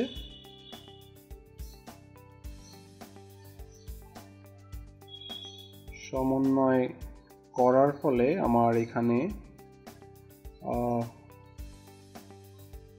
আর না করার ফলে কি হচ্ছে, ওকে, সমন্বয় করার ফলে আমার সম্পদ বৃদ্ধি পাচ্ছে, মানে অগ্রিম বেতন বাবদ সম্পদ বৃদ্ধি পাচ্ছে। যদি না করতাম তাহলে হ্রাস পেত, আর এর ফলে বেতন হ্রাস পাচ্ছে, মানে খরচ হ্রাস পাচ্ছে, কিন্তু যদি না করতাম তাহলে কিন্তু খরচ আমার বেশি দেখানো হতো। ওকে, তাহলে কিন্তু আমরা খুব সহজেই বলতে পারি যে বছরের শুরুতে অগ্রিম ব্যয়ের যদি ব্যয় হিসেবে দেখানো হয় তাহলে সমন্বয় করলে সম্পত্তি বৃদ্ধি পাবে এবং খরচ হ্রাস পাবে। যদি অগ্রিম বেতনের বছরের শুরুতে ব্যয়ের জের থাকে এবং তা সমন্বয় করা না হয় তাহলে সম্পত্তি হ্রাস পাবে এবং খরচ বৃদ্ধি পাবে। তাহলে এই জিনিসগুলোকেই কিন্তু আমরা পরবর্তী স্লাইডে আমরা অ্যাড করার চেষ্টা করেছি। আমরা এখানে দেখতে পাচ্ছি যে আমাদেরকে বলে দেওয়া আছে যে অগ্রিম বেতন হচ্ছে যে 15,000 টাকা, মাসিক বেতন হচ্ছে 1000 টাকা, তার মানে বছরের বেতন হচ্ছে 12,000। ওকে, বছরের বেতন হচ্ছে আমার 12,000 টাকা। ওকে, তাহলে এই 12,000 টাকা হচ্ছে আমার সারা বছরের বেতন। এইখানটাতে প্রাথমিকভাবে কিন্তু অগ্রিম বেতন লিপিবদ্ধ করা হয়েছে, তাহলে কিন্তু আমরা জাবেদা দিব কতটুকু খরচ হয়েছে, মানে বেতন ব্যয় ডেবিট 12,000 এবং অগ্রিম বেতন বেশি দেখানো হয়েছিল, এইটাকে আমরা এখন কমায়া দিচ্ছি, এখান থেকে খরচ হয়ে গেছে, তাহলে অগ্রিম বেতন ক্রেডিট 12,000। এর ফলে কি হচ্ছে, আমরা কিন্তু এখানে দেখতে পাচ্ছি বেতন ব্যয় মানে খরচ বৃদ্ধি পাচ্ছে এবং অগ্রিম বেতন হ্রাস পাচ্ছে বা সম্পত্তি হ্রাস পাচ্ছে। তাহলে ব্যয় বৃদ্ধি পায়, অগ্রিম ব্যয়ের সমন্বয়ের ফলে ব্যয় বৃদ্ধি পায় এবং সম্পত্তি হ্রাস পায়। বাট বছরের শুরুতে যদি বেতনের জের থাকে বা খরচের জের থাকে, বছর শেষে জাবেদা দেব কতটুকু ব্যয় হয় নাই বা অগ্রিম রয়ে গেছে। এখানে কিন্তু অগ্রিম রয়ে গেছে 3000 টাকা। ওকে, তাহলে অগ্রিম বেতনকে আমরা করছি ডেবিট 3000 টাকা, আর যেহেতু বছরের শুরুতে বেতন বেশি দেখিয়েছিলাম এর জন্য বেতন কমাচ্ছি, বেতন ক্রেডিট 3000 টাকা। এর ফলে কি হচ্ছে, ব্যয় হ্রাস পাচ্ছে এবং সম্পত্তি বৃদ্ধি পাচ্ছে। তাহলে আমরা এই রিলেটেড কিছু কোয়েশ্চেন সলভ করার চেষ্টা করব। আমরা দেখতে পাচ্ছি এখানে বলা আছে ভাড়া হিসেবে 5000 টাকা ডেবিট জের ছিল। এখানে কিন্তু আমাদের কাছে খুবই ইম্পর্টেন্ট হচ্ছে ভাড়া হিসেব, তাহলে এটা কিন্তু একটা খরচের জের। ওকে, তাহলে আমরা জাবেদা দিব কতটুকু খরচ হয়নি বা অব্যবহৃত রয়ে গিয়েছে। ওকে, তাহলে আমরা কিন্তু জাবেদা দিব কতটুকু খরচ হয়নি বা অব্যবহৃত রয়ে গিয়েছে। তাহলে এখানে দেখা যাচ্ছে 2000 টাকা পরবর্তী বছরের বা অব্যবহৃত রয়ে গিয়েছে, তাহলে আমরা কিন্তু জাবেদা দিব 2000 টাকার। তাহলে আমরা কি করব, অব্যবহৃত বা অগ্রিম ভাড়া ডেবিট এবং ভাড়া হিসাব ক্রেডিট। তাহলে আমাদের অ্যান্সার আসবে কিন্তু এ। ওকে, অগ্রিম ভাড়া ডেবিট যেহেতু এটা অব্যবহৃত রয়ে গিয়েছে এবং ভাড়া হিসাব ক্রেডিট। এখানেও কিন্তু আমরা দেখতে পাচ্ছি ভাড়া ডেবিট হচ্ছে 5000 টাকা, নগদান ক্রেডিট। এখানে ভাড়া হিসেবের জের দেওয়া আছে, তাহলে বছর শেষে সমন্বয় দিব কতটুকু অব্যবহৃত রয়ে গেছে, তাহলে আমরা বলবো অগ্রিম ভাড়া ডেবিট এবং ভাড়া হিসাব ক্রেডিট। তাহলে এখানে হচ্ছে আমাদের অ্যান্সার হচ্ছে অগ্রিম ভাড়া হচ্ছে ডেবিট এবং ভাড়া হিসাব ক্রেডিট। তাহলে আমাদের এখানে কিন্তু উত্তর আসতেছে এ। ওকে, আমরা এখানে দেখি উত্তর আমাদের এ। আমরা পরবর্তী স্লাইডে চলে যাচ্ছি। এখানেও একটা কোয়েশ্চেন করা হয়েছে। আমরা কিন্তু প্রথমেই খুব কেয়ারফুলি দেখার চেষ্টা করব যে অ্যাকচুয়ালি আমাদের বছরের শুরুতে কিসের জের দেওয়া আছে। আমরা কিন্তু এখানে দেখতে পাচ্ছি যে আমাদের বছরের শুরুতে অগ্রিম ভাড়া হিসেবের জের দেওয়া আছে। আমরা এখানে যদি একটু খেয়াল করি, অগ্রিম ভাড়া হিসেবের জের দেওয়া আছে। আমরা বলেছিলাম যদি অগ্রিম ভাড়ার জের দেওয়া থাকে তাহলে আমরা জাবেদা দিব সারা বছর কতটুকু খরচ হয়েছে। মানে সম্পত্তির জের, অগ্রিম জের দেওয়া থাকলে আমরা ব্যয়ের সমন্বয় করব, এবং যদি ব্যয়ের জের দেওয়া থাকে তাহলে আমরা অগ্রিমের সমন্বয় বা সম্পত্তির সমন্বয় করব। তাহলে এখানে দেওয়া আছে অগ্রিম ভাড়া, যা একটা সম্পত্তি, আমরা এখন সমন্বয় করব ব্যয়ের। তাহলে এখান থেকে কত টাকা ব্যয় হয়েছে বলা হয়েছে, ডিসেম্বর 1 তারিখে 4 মাসের অগ্রিম ভাড়া।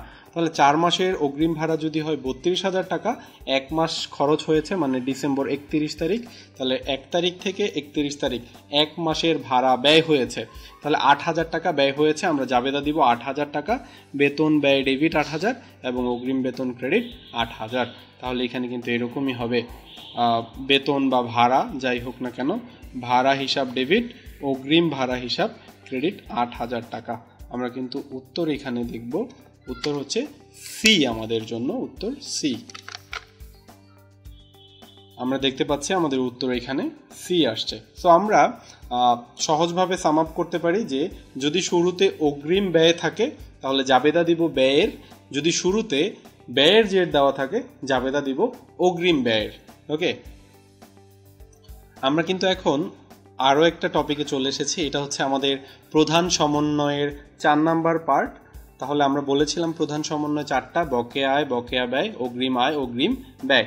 আমরা কিন্তু বকেয়া ব্যয়, বকেয়া আয়, অগ্রিম ব্যয় নিয়ে কথা বলেছি। আমাদের প্রধান সমন্বয়ের শেষ সমন্বয় হচ্ছে অগ্রিম আয়।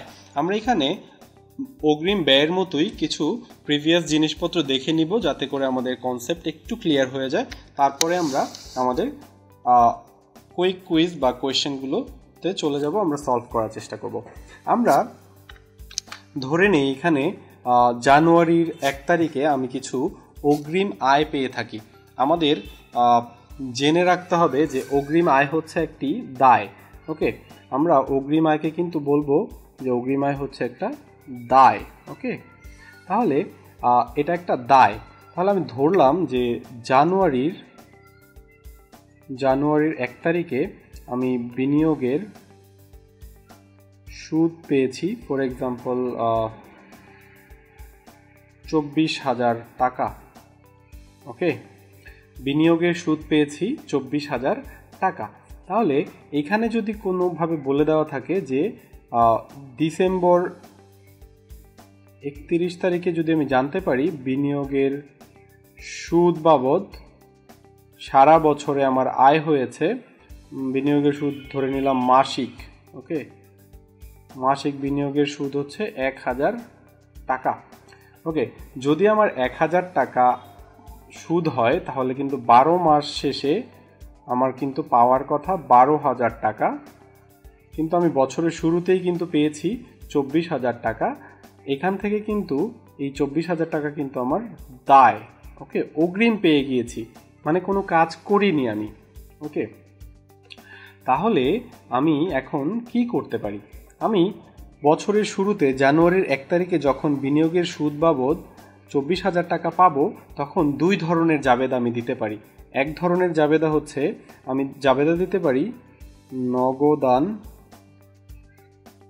ডেবিট করে দিতে পারি, আমি ডেবিট করে 24,000 টাকা লিখতে পারি, এবং এইটাকে আমি লিখতে পারি অগ্রিম বিনিয়োগের সুদ। ওকে, এটাকে আমি লিখছি অগ্রিম বিনিয়োগের সুদ, এটা একটা দায়। ওকে, তাহলে অগ্রিম বিনিয়োগের সুদ লিখতেছি 24,000 টাকা। এটা আবার কিছু কিছু অ্যাকাউন্টেন্ট এরকমভাবেও জাবেদা দাখিলা দিতে পারে, বলতে পারে যে নগদান হিসাব হচ্ছে ডেবিট 24,000 টাকা, এবং কেউ কেউ এটাকে বলে দিতে পারে এরকমভাবে নগদান ডেবিট 24,000 টাকা, এবং বলতে পারে বিনিয়োগের সুদ আয় ক্রেডিট ওকে, তাহলে ক্রেডিট যখন বলছে 24,000 টাকা, তখন কিন্তু এই বিনিয়োগের সুদ আয় কিন্তু একটা আয় হয়ে যাচ্ছে। ওকে, তাহলে আমরা কিন্তু এখানে সমন্বয় জাবেদার প্রয়োজন দেখছি। তাহলে এখানে যখন আমি দায় দেখালাম, বছর শেষে যে জানতে পারলাম এই দায় 24,000 টাকা থেকে আয় হয়েছে 12,000 টাকা, তখন যদি দায় দেওয়া থাকে তখন আমি সমন্বয় দিব কত টাকা আমার আয় হয়েছে। এখানে আমি দেখতে পাচ্ছি বছর শেষে আমার আয় হয়েছে 12,000 টাকা।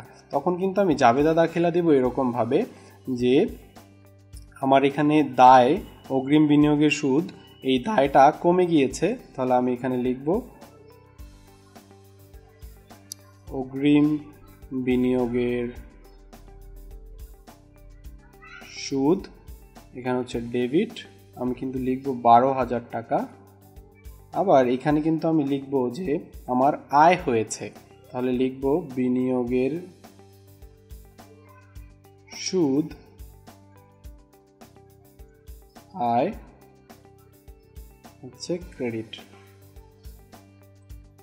ওকে, তাহলে কিন্তু আমি এখানে লিখে ফেলছি যে বিনিয়োগের সুদ আয় হচ্ছে 12,000 টাকা। এটার ফলে এখানে কি হচ্ছে, আমি কিন্তু এখানে অগ্রিম বিনিয়োগের সুদ, যেটা কিনা একটা দায় ছিল, আমি কিন্তু বলছি যে দায়টা হ্রাস পাচ্ছে, আর এখানে বিনিয়োগের সুদ একটা আয়, এজন্য আমি বলছি আয়টা বৃদ্ধি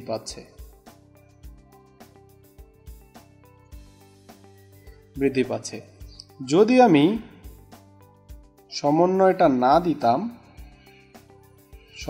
না দিতাম তাহলে কিন্তু আমি বলতাম দায়টা বৃদ্ধি পেয়েছে এবং আয়টা হ্রাস পেয়েছে। ওকে, ফাইন। তারপরে কিন্তু আমরা এখানে বলতে পারি যে এখানে আমি যখন প্রারম্ভিকভাবে জানুয়ারির 1 তারিখে বিনিয়োগের সুদ 24,000 টাকা পেলাম, আমার কিন্তু অ্যাকাউন্টেন্ট এইরকম দাখিলা দিতে পারে যে নগদান হিসাব ডেবিট এবং বিনিয়োগের সুদ আয় ক্রেডিট। এটা একটা ব্যতিক্রম নিয়ম, সবসময় এইরকম দাখিলা দেয় না, বাট এই দাখিলা দেওয়াটা ঠিক না। ওকে, যদি কেউ এরকম ভুল করে জাবেদা দাখিলা দিয়ে থাকে তাহলে কিন্তু বছর শেষে সমন্বয় করার সুযোগ আছে। তাহলে বছরের শুরুতে যখন দাখিলা দিচ্ছে সুদ আয়, যেহেতু 24,000 টাকা আয় হয় নাই, তারপরেও এখানে আয় হিসেবে লিপিবদ্ধ করে ফেলা হয়েছে, এখন কিন্তু আয়টা কমায় দিতে হবে। মানে যখন আমি আয় লিপিবদ্ধ লিখব বছরের শুরুতে, তখন আমি দেখব বছরের শেষে আমার দায় কত টাকা রয়ে যায়। ওকে, তাহলে আমার বছরের শেষে দায় কত টাকা রয়ে গেছে সেটা কিন্তু আমাকে জানতে হবে। তাহলে আমরা দেখব আমার দায় হচ্ছে অগ্রিম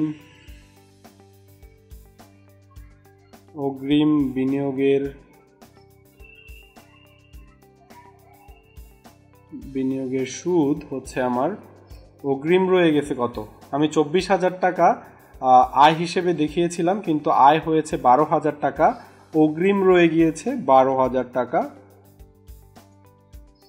আমি আরও একটু সিম্পলিফাইড করব ব্যাপারটাকে, যদি তোমাদের কাছে মনে হয় যে একটু কঠিন, বাট আমি একটু পরেই আরও একটু সিম্পলিফিকেশন নিয়ে আসবো যাতে করে তোমরা খুব সহজেই বুঝতে পারো। তাহলে এখানে আমরা কিন্তু দেখাচ্ছি যে আয় বিনিয়োগের সুদ আয় হয়ে গিয়েছে 24,000, আসলে অ্যাকচুয়ালি আয় হয়েছে 12,000, বাকি 12,000 আয় হয়নি, তারপরও আমরা আয় দেখিয়ে দিয়েছিলাম। এখন আয়টাকে কমায় দেওয়ার চেষ্টা করব। আমরা লিখব বিনিয়োগের সুদ আয়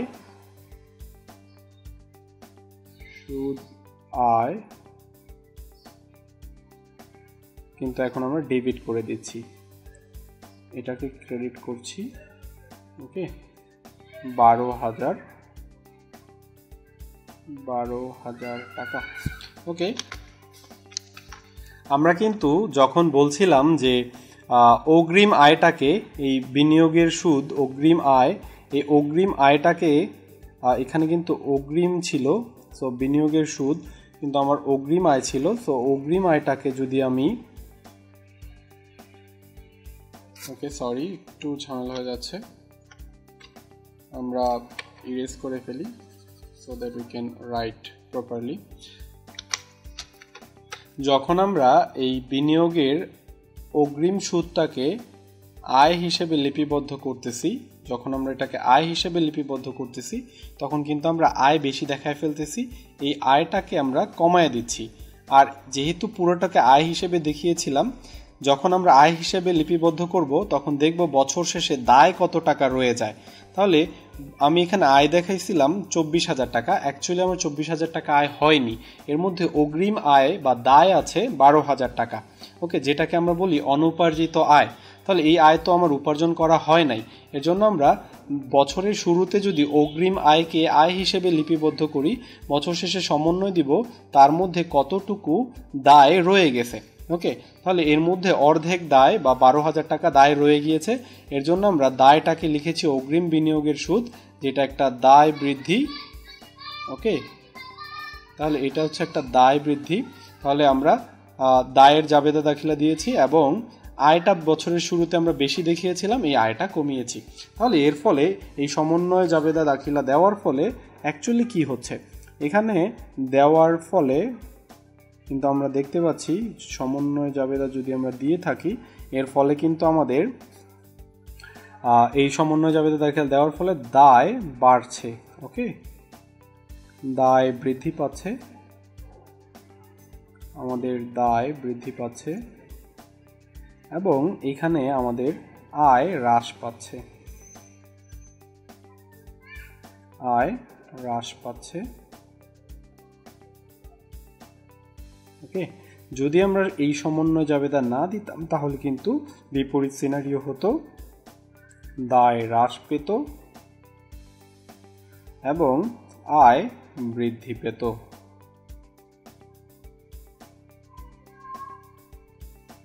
ওকে, তাহলে আমরা কিন্তু এখানে একটা সিম্পলিফিকেশন নিয়ে আসতে পারি খুব সহজেই। আমরা যদি বলে থাকি যে এখানে যদি আমরা বলি যে এখানে যদি অগ্রিম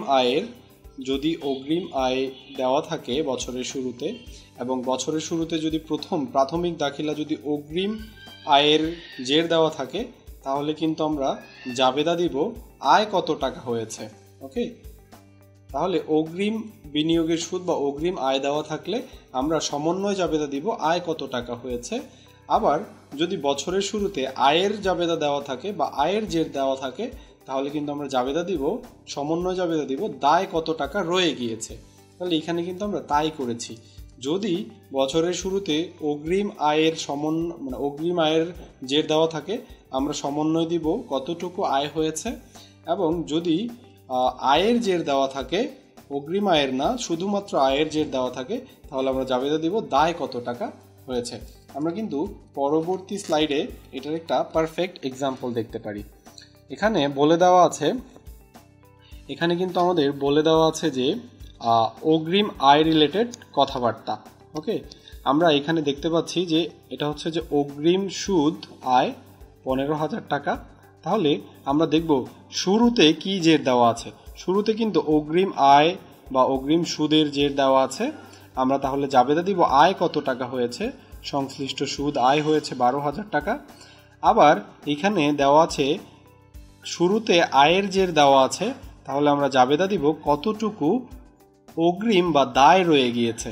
তাহলে অগ্রিম রয়ে গিয়েছে 15,000। এখানে কিন্তু 3,000। এখানে কিন্তু বলে দেওয়া আছে অগ্রিম দেওয়া হয়েছে 15,000, সারা মাসিক সুদ হচ্ছে 1,000, তাহলে আমার বাৎসরিক আয় হচ্ছে 12,000। তাহলে দেওয়া আছে 15,000, বাৎসরিক আয় হচ্ছে 12,000। তাহলে শুরুতে যদি অগ্রিম আয় থাকে তাহলে আমরা আয় দেখাবো এখানে 12,000। আর যদি এইখানটাতে যদি শুরুতে আয় দেওয়া আছে, তাহলে আমরা দিব কতটুকু দায় রয়ে গিয়েছে। তাহলে 15,000-এর মধ্যে দায় রয়ে গিয়েছে 3,000, তাহলে আমরা এই 3,000-এর জাবেদা দিব। এর ফলে আমরা দেখতে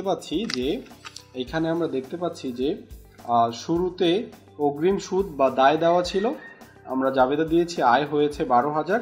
এই 12,000 আয়ের ফলে আমার আয় বৃদ্ধি পাচ্ছে এবং এই অগ্রিম দায় হ্রাস পাচ্ছে। ওকে, এই দায় এখানে হ্রাস পাচ্ছে, দায়কে অগ্রিম সুদ বা দায়কে আমরা হ্রাস করছি, তাহলে আয় বৃদ্ধি পাচ্ছে এবং দায় হ্রাস পাচ্ছে। তারপরে যদি বছরের শুরুতে সুদ আয় দেওয়া থাকে, তাহলে আমরা জাবেদা দেব কতটুকু আমার আয় হয়নি। এখানে 15,000 টাকাই সুদ আয় হিসেবে লিখে ফেলেছিলাম, কিন্তু আমার আয় হয়েছে 12,000 টাকা। তাহলে আমি কিন্তু এখানে আয় হয় নাই কত টাকা, আমি বলবো 3,000 টাকা। ওকে, এই 3,000 টাকাকে কিন্তু আমরা এখানে জাবেদা দিচ্ছি। তাহলে আয় হয় নাই মানে অগ্রিম সুদ বা বকেয়া সুদ, অগ্রিম সুদ বা অনুপার্জিত সুদ, এখানে কিন্তু আমরা দেখাচ্ছি দায় বৃদ্ধি পাচ্ছে এবং বছরের শুরুতে আয় বেশি দেখিয়েছিলাম, এজন্য আয় হ্রাস পাচ্ছে। তাহলে এইটাই কিন্তু আমরা শিখতে পারলাম যে শুরুতে যদি দায়ের জের দেওয়া থাকে বা অগ্রিম আয়ের জের দেওয়া থাকে, আমরা সমন্বয় জাবেদা দিব শুধুমাত্র আয়ের, এবং যদি বছরের শুরুতে আয়ের জের দেওয়া থাকে আমরা দিব অগ্রিম বা দায়ের। ওকে, তাহলে আমরা কিছু এক্সাম্পল দেখতে পারি এখান থেকে। এখানটাতে কিন্তু বলে দেওয়া আছে বছরের শুরুতে সুদ আয় বাবদ অগ্রিম জের, বলে দিছে অগ্রিম জের দেওয়া আছে। ওকে, তাহলে যদি অগ্রিম জের দেওয়া থাকে এটা হচ্ছে দায়। বছরের শুরুতে সুদ আয় বা আয় অগ্রিম মানে অনুপার্জিত আয় মানে দায়ের জের দেওয়া আছে।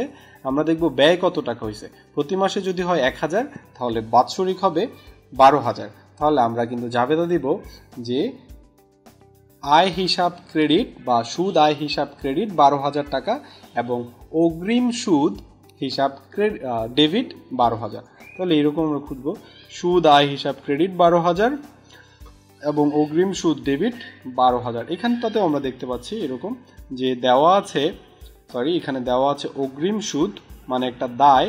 যদি দায় দেওয়া থাকে আমরা কিন্তু সমন্বয় দিব কিসের, আয়ের। ওকে, আমরা কিন্তু আয়ের সমন্বয় দিচ্ছি, সংশ্লিষ্ট সুদ আয় মানে আয় বৃদ্ধি এবং অগ্রিম সুদ আয় ডেবিট মানে হচ্ছে দায় হ্রাস। তাহলে আমরা বলছি আয় বৃদ্ধি এবং দায় হ্রাস। আমি কিন্তু এইখানটাতে তাই করেছি, সুদ আয় হিসাব ক্রেডিট মানে আয় বৃদ্ধি এবং অগ্রিম সুদ ডেবিট মানে দায় হ্রাস। তাহলে এইভাবেই কিন্তু আমরা খুব সহজেই কিন্তু অগ্রিম আয়ের সমন্বয়গুলোকে করে ফেলতে পারছি। আমরা পরবর্তীতে দেখব যে অ্যাকচুয়ালি সম্ভার নিয়ে কিছু কথাবার্তা বলা যেতে পারে। আমরা সম্ভার নিয়ে ডিল করব, কিভাবে সম্ভার কাজ করা যেতে পারে। আমরা সম্ভারটাও সেম অগ্রিম ব্যয়ের মতো। ওকে, সম্ভারকে আমরা ব্যয় বলতে পারি, সম্ভারকে আমরা সম্পদ বলতে পারি। ঠিক আছে, সম্ভারকে অগ্রিম ব্যয়ের মধ্যে ফেলা যেতে পারে। সম্ভার হচ্ছে সাপ্লাইজ বা অফিস ইকুইপমেন্ট, মানে অনেকগুলো মণিহারের সমন্বয়কে কিন্তু আমরা সম্ভার বলে ফেলতে পারি। তাহলে সম্ভার বা যেটাকে আমরা বলতেছি সম্পদ, ওকে, সম্ভারকে আমরা বলবো সম্পদ বা চলতি সম্পদ, অ্যাসেট। তাহলে বছরের শুরুতে আমরা কিন্তু খুব সহজেই বলতে পারি, বছরের শুরুতে যদি সম্ভারের জের দেওয়া থাকে আমরা বছর শেষে সমন্বয় দিব কতটুকু ব্যয় হয়েছে, মানে সম্ভার ব্যয়। তাহলে দেখতে পাচ্ছি এখানে 15,000 টাকার সম্ভার আছে, সারা বছরের সম্ভার ব্যবহার হয়েছে 12,000 টাকা। তাহলে শুরুতে যদি সম্ভার থাকে মানে এটা একটা সম্পদ, যদি সম্পদ থাকে জাবেদা দিব ব্যয়ের।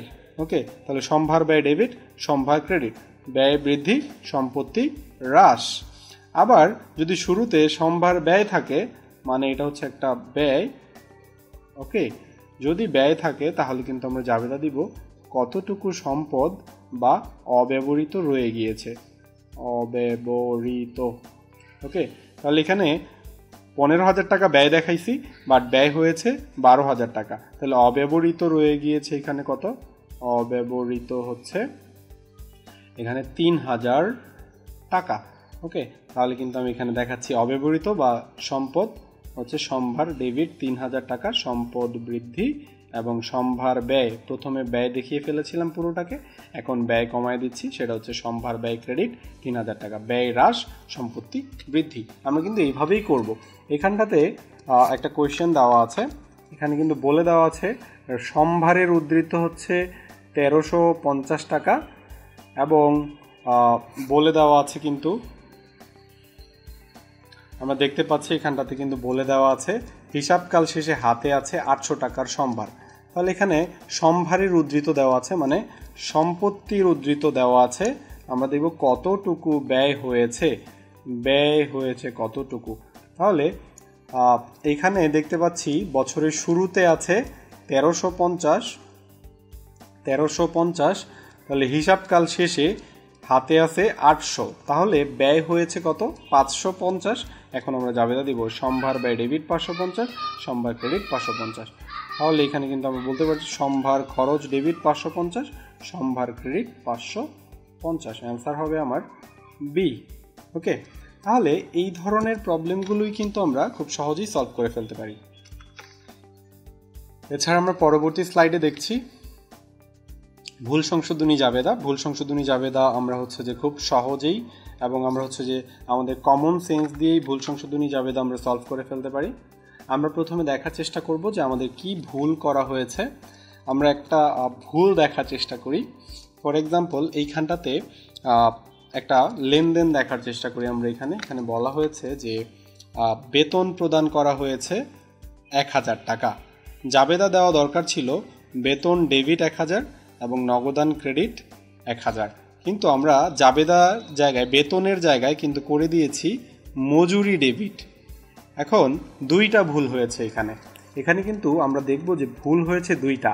এক, বেতনটা লিখি নাই, একটা ভুল, আর এখানে মজুরি লিখেছি, দ্বিতীয় ভুল। এবার মজুরি লিখেছি, এটাকে ডেবিট করেছিলাম, এটাকে আমি ক্রেডিট করে দিচ্ছি। আর বেতনটাকে লিপিবদ্ধই করি নাই, এজন্য বেতনটাকে ডেবিট করে লিপিবদ্ধ করে দিচ্ছি। এটা হচ্ছে আমাদের কমন সেন্স দিয়ে যে আমরা দেখব যে কি লেখা দরকার ছিল এবং আমি কি লিখেছি, তাহলে আমি ভুল পেয়ে যাব। একটা ভুল, দুইটা ভুল, না তিনটা ভুল। এখানে আমরা দ্বিতীয় যে এক্সাম্পল আছে এখানে দেখতে পাচ্ছি যে পণ্য ক্রয় করা হয়েছে 1000, আমরা কিন্তু জাবেদা দিব ক্রয় হিসাব ডেবিট 1000, নগদান হিসাব ক্রেডিট 1000, কিন্তু এখানে শুধুমাত্র নগদান হিসাবকে ক্রেডিট করা হয়েছে, তাহলে কিন্তু নগদান হিসাবকে ক্রেডিট করা হয়েছে, ক্রয় হিসাবকে কিন্তু ডেবিট করা হয়নি। ভুল হয়েছে একটা, যেহেতু একটা ভুল হয়েছে সেহেতু আমি একটা ভুলের জন্য আমরা কি করব, ক্রয় হিসাবকে ডেবিট করব। ক্রয় হিসাবকে ডেবিট করেছি 1000 টাকা। এবং যদি একটা ভুল হয়ে থাকে অলওয়েজ মনে রাখবো ভুল একটা হলে অনিশ্চিত হিসাব চলে আসবে। ঠিক আছে, ভুল যদি একটা হয় তাহলে অনিশ্চিত হিসাব চলে আসবে। এখানে আমরা অনিশ্চিত হিসাবকে ক্রেডিট করেছি 1000 টাকা। এই ধরনের রিলেটেড কোয়েশ্চেন তুলনামূলক কম আসে, বাট আমরা যদি আমাদের কমন সেন্স দিয়ে চিন্তা করতে পারি যে আমার কি দাখিলা দেওয়া দরকার ছিল, আমি কি ভুল করেছি, তারপরে আমি দেখব একটা ভুল হয়েছে, দুইটা ভুল হয়েছে, না তিনটা ভুল হয়েছে। যেই ভুলগুলো হয়েছে সেগুলোর বিপরীত করে দিলেই আমি কিন্তু ভুলগুলার সংশোধন করে ফেলতে পারি।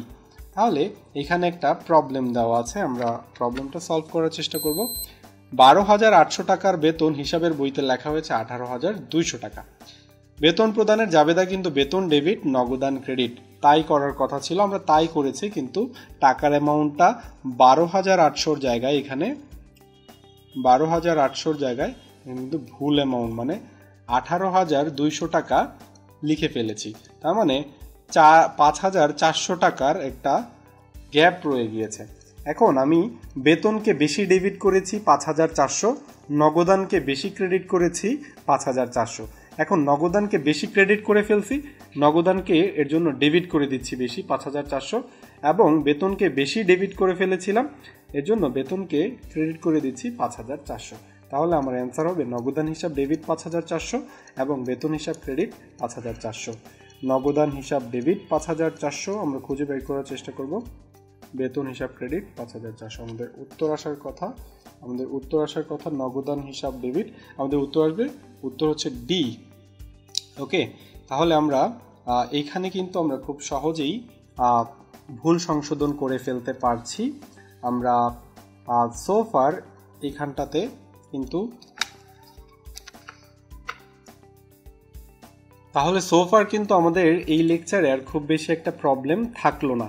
আমরা কিন্তু এই লেকচারে প্রথমে শিখলাম হচ্ছে বকেয়া ভিত্তি, যেহেতু আমাদের সমন্বয় জানার আগে বকেয়া ভিত্তি সম্পর্কে আলোচনা করা দরকার আছে, তো আমরা বকেয়া ভিত্তি সম্পর্কে জানলাম। তারপরে আমরা জানলাম হচ্ছে হিসাব বিজ্ঞানের সমন্বয় জাবেদা সম্পর্কে। প্রধান সমন্বয় জাবেদা হচ্ছে 4টা, বকেয়া আয়, বকেয়া ব্যয়, অগ্রিম আয়, অগ্রিম ব্যয়। এবং আমরা আরও যে 2টা এক্সট্রা সমন্বয় শিখেছি সেটা হচ্ছে অবচয়ের সমন্বয় এবং হচ্ছে আমরা সম্ভারের সমন্বয় নিয়ে কথা বলেছি, এবং তারপরে আমরা ভুল সংশোধনী জাবেদা নিয়ে কথা বলেছি। সোফার কোনো আলোচনায় যদি কোনো কনফিউশন থেকে থাকে আমরা লেকচারটা আবার যদি ফলো করি ইনশাল্লাহ সবগুলো অ্যান্সার আমরা পেরে যাব এবং এই লেকচারের সাথে অ্যাডেড যে এক্সটেনশন যে কোয়েশ্চেন আসে সেগুলো সলভ করে নিশ্চয়ই খুব সহজেই আমরা ঢাকা ইউনিভার্সিটি ভর্তি পরীক্ষায় সমন্বয় এবং ভুল সংশোধনী জাবেদা থেকে সকল প্রকার প্রশ্নে খুব সহজে অল্প সময় অ্যান্সার করতে পারবো। সবার সুস্থতা কামনায় আজকের ক্লাস এখানেই শেষ।